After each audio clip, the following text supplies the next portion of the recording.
Nous sommes de retour sur ces plateaux. Comme nous l'avons dit, que nous allons maintenant échanger avec notre invité. Donc, dans cette rubrique invité, il y a aussi le sujet du jour qui est traité.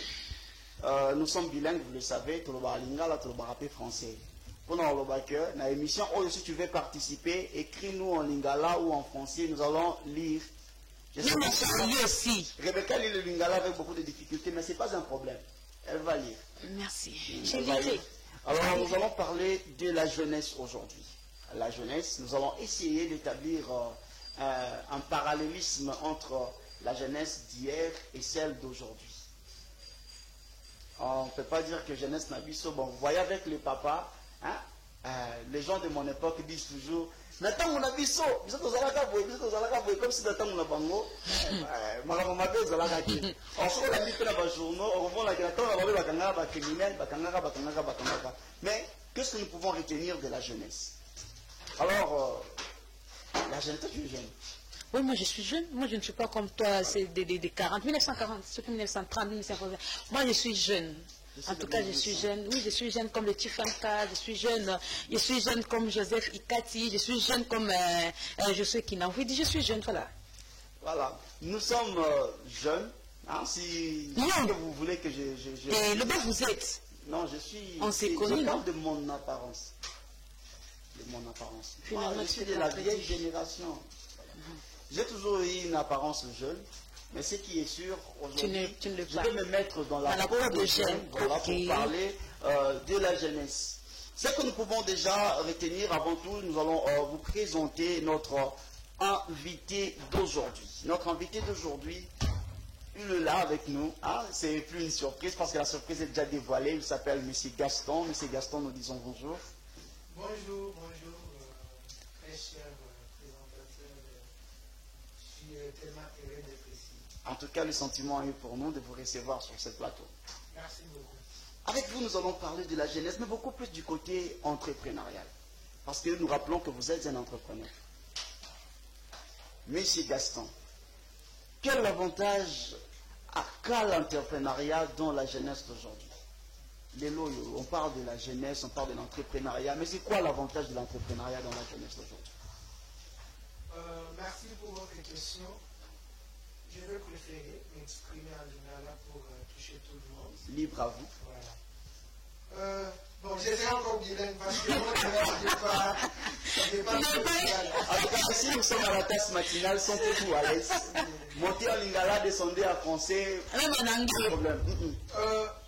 Moi, je n'ai pas les définitions, je ne sais pas les définitions de l'école sur l'entrepreneuriat. Moi, je parle de l'entrepreneuriat, c'est selon ma vision, selon ma compréhension. L'entrepreneuriat, c'est le fait de créer un business qui peut rapporter. Okay.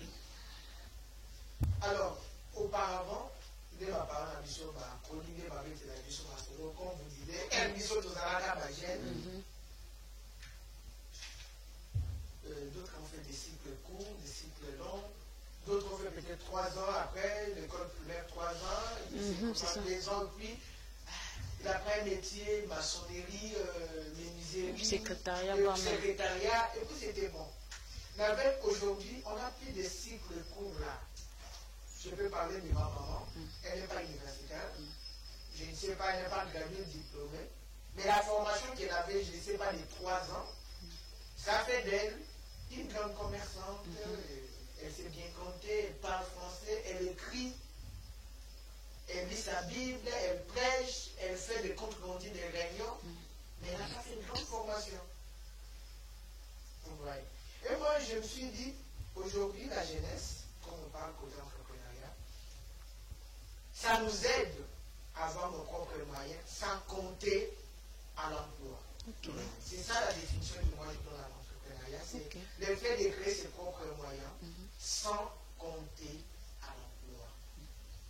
L'entrepreneuriat, c'est devenu une chanson de tous les jours. Partout on en parle. C'est tout le monde qui parle entrepreneuriat, mais pour entreprendre, qu'est-ce qu'il faut? Certaines conditions aussi à remplir. Sincèrement, le Kolanga, Mboka, la Bissonne, Toga, Awa, Naba, Pessiso, Domo, quoi, impossible. même le lot à RDC, tu n'as pas besoin forcément de moyens. Comment ça? Tu n'as pas forcément besoin de moyens. Parce que nous autres, on a bis au Moko, Bakinois, nous autres, on a bis au Moko, Congolais, c'est le capital. Je donne l'exemple. On se réveille, Nabimi Libanda, il y a un parking, Makar les enfants. Il suffit dans notre courage. Maïzate, pardon d'abord qu'il y a problème d'eau. Dans notre courage, c'est la nettoyer Kaka, car ma bouillard, vous avez ma parapluie, je n'ai pas moi-même petit 500 francs, peut-être 1000 francs. Ces 1000 francs-là, ça va m'aider maintenant sur ma tirage. Parce que une fois que la tirage dans la capitale, il n'a pas de tirage. Il a commencé par Kosokola. Par carte, je vois quelque chose à bien dans le tirage. Tirage a évolué tellement bien. Le pays a économisé et demain à se lancer avant d'avoir papier mouchoir. Parce que tout le monde a petit niveau de tirage, a fait tout le monde papier mouchoir à côté. Parce que selon la définition d'un gars, l'entrepreneuriat, c'est le fait de créer une activité commerciale sans d'abord créer du revenu sans compter à l'emploi. Pourquoi on a touché Batouana et Anassé? Parce que Batouani, quand on a vision là qui est de Chine, qui est de Dubaï, Turquie, c'est ça. On a beaucoup de moyens. Mais il y a des gens qui ont créé ma boutique à Onaville, à Kénénakato, à Katazando. À trier ma chemise, à trouver dans vos premiers champs d'invité sur qui nous demandent.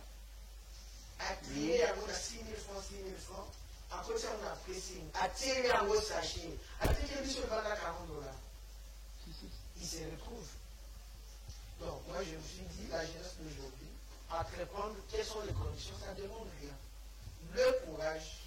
Parce que l'environnement, la vie est là déjà, voilà, bien taillé pour que tout le monde se lance dans l'entrepreneuriat. Parce que ils ont pété pour l'exemple au pays il y a Siraj, est-ce qu'ils ont pété pour nous oyo abandi moi entreprise na wana ya kosire. Par exemple na pokwa nyonso azwaka pour bénéfice eza 2000 francs. Na 2000 francs wana azana mwasi azana mwana mukoloni na kobandaka ko épargner tout temps ba responsabilité nyonso wana au Rebecca. Bon, on doit savoir quelque chose. On est béni. Parce que l'entrepreneuriat marche avec la bénédiction de Dieu. Notre pays, pour ne pas dire notre continent, on est béni. Zambasana qui, même si on n'en a rien, a eu formé la salle à pour se retrouver. Okay. Il y a des familles qui n'ont rien. Par l'amour qui a tombé au boyer, ils se disent que vraiment, on ne sait pas comment je voudrais le pour sauver la vie. Nous avons toujours situation où on va se retrouver. Si ce n'est pas le lundi, même le mardi peuvent se retrouver. C'est-à-dire qu'on a déjà la main de Dieu à côté qu'on doit exploiter. Ça, c'est un aspect. D'abord, on met ça de côté. Deuxièmement, mon frère, boule ça là. Moutou, il faut ça là. Quand je dis Moutou, il faut ça là, moi je parle par exemple dans ma chargeur, dans ma parking.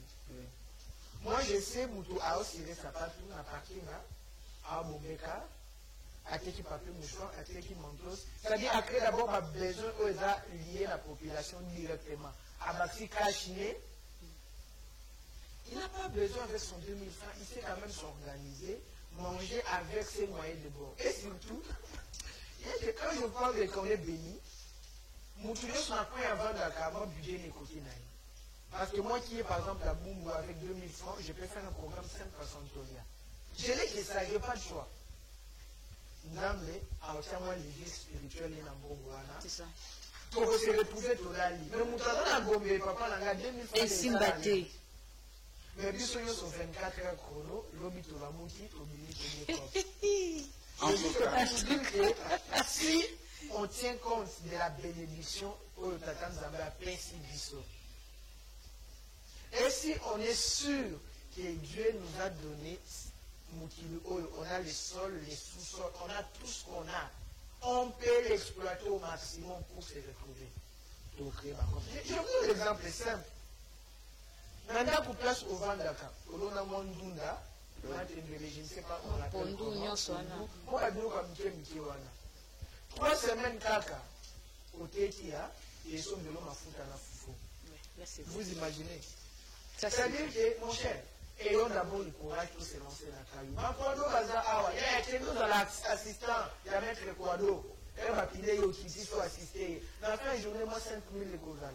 Ma garage, les awa. Ma maître le garage, on a baza toujours moi ma piscine. Ma vie n'a pas ma plombier. Ma vie n'a pas ça là, ma froid. Tous ces gens-là font quoi? Tu peux te lancer dans ça. Bon, ça c'est, on a parlé de la jeunesse en général, mais je vais attendre qu'il soit attaqué. Voilà. Merci beaucoup de vous attaquer par Oyaeli, comme il l'a dit. C'est un jeune entrepreneur kimbanguiste. Là, nous devons le signaler aussi. C'est un jeune entrepreneur kimbanguiste. J'aimerais savoir, ensemble avec Rebecca et tous les fidèles téléspectateurs, qu'est-ce que la jeunesse kimbanguiste a déjà apporté dans le monde entrepreneurial?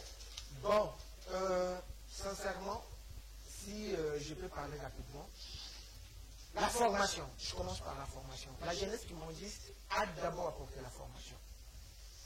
Si je commençais par la formation, parce que c'est la source de tout. Quand quelqu'un est né, au niveau de l'église kimbanguiste, on fait de l'église kimbanguiste, la première des choses, va intégrer dans ma communauté amitié. Même pas amitié, à côté chorale, à côté schools, à côté surveillant.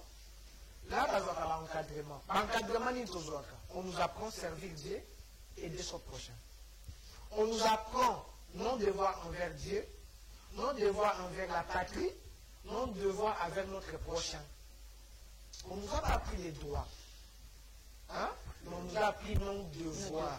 Parce qu'à travers nos devoirs que nos droits vont se retrouver. Et cette formation-là, le lot est aidé des communautés. Ça n'a pas seulement aidé la communauté kimbanguiste, mais ça a aidé toute la communauté.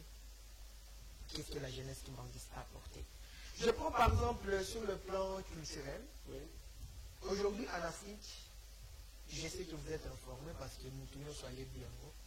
Quand on parle de la musique classique, rien que de la musique classique, on voit la RDC, où il y a l'orchestre symphonique kimbanguiste qui a été créé depuis 1994 par Papa Ahmad Ondienda, qui n'est pas musicien de l'école, si je peux dire, c'est un musicien autodidacte, mais qui a perfectionné sa formation.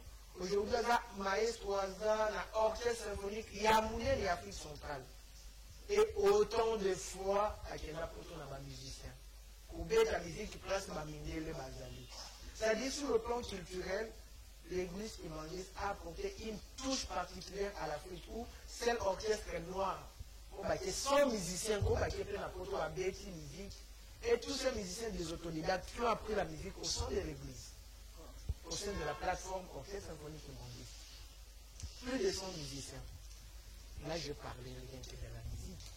Parce que si, voilà, Azertembo m'accompagne avec les photos, là, c'est une petite équipe de musiciens de l'Orchestre Symphonique Kimbanguiste. Qui est là autant de fois à Los Angeles, à Londres, Monaco. Il y a même la princesse Caroline de Monaco qui était venue jusqu'à Kinshasa pour attendre la place pour orchestre dans le spectacle. Orchestre, on les a dans ma gêne. Il y a même des jeunes de 4 ans, 5 ans, 6 ans, qui vont prendre des musique. Un autre jour, on va parler rien que de l'OSK Junior, dans l'orchestre, les versions, il y a Bana, Baobet et la musique pour les lits. En tout cas. Parlons de l'entrepreneuriat peut-être. Je peux parler de Biocotech. C'est un jeune entrepreneur kimbanguiste. Il est appris à entreprendre, par exemple, dans le secteur de la création. Il est vraiment dans l'industrie. Il a créé du robot balayeur. Un robot où il peut aider on utilise la brosse, c'est ça, oui. Il a créé un robot. A créé lave-main public. Lave-main de tous, mais lui, il a créé un lave-main moderne. Un Congolais nation kimbanguiste. On a par exemple, voilà, c'est ce qu'il y a de la lave-main moko. Même 4 personnes du coup à la fois. C'est électrique? Ce n'est pas électrique, mais c'est panneau solaire. Bon, je ne sais pas si je peux dire électrique, mais c'est un système solaire pour qu'il y ait l'alimentation. Il y a la batterie. Il y a l'alimentation. Il y a même système en motopompe hydrofort pour que ceux qui ont la source soit alimentaire et déroulent directement. à créer machine à javel, je ne sais pas si Azertembo est avec moi, vous allez voir que dans la machine Moko, ils ont produit au de javel. Alors, ils sont formés comme au sel, au maïs. La machine là est aidée au produit au javel. Même on parle de l'oxygène. Lui, il a une machine qu'il a créée. C'est un jeune qui il a créé. Ça aide aux gens pour créer oxygène en Afrique. Nous pouvons créer oxygène. Entreprendre vraiment comme Mingi, si vous pouvez même nous montrer son visage. C'est un jeune, je ne sais pas si c'est des 30 ans ou 29 ans, mais c'est vraiment, il est vraiment très jeune.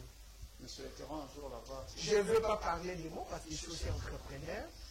Voilà, celui-là, Christmas Bioko, a créé même des or, des appareils qui ont un fleuve et bien d'or. C'est un jeune qui m'en dit. C'est-à-dire, on a beaucoup apporté à la communauté. Je ne peux pas même en 2 heures parler de tout ça. Alors, en 5 minutes. J'ai voulu même parler d'Enzi la métal. C'est un collègue musicien. C'est un collègue musicien. Je ne sais pas si la régie est avec moi. Enzi la métal. Adana Bamindele Moko, un garçon là.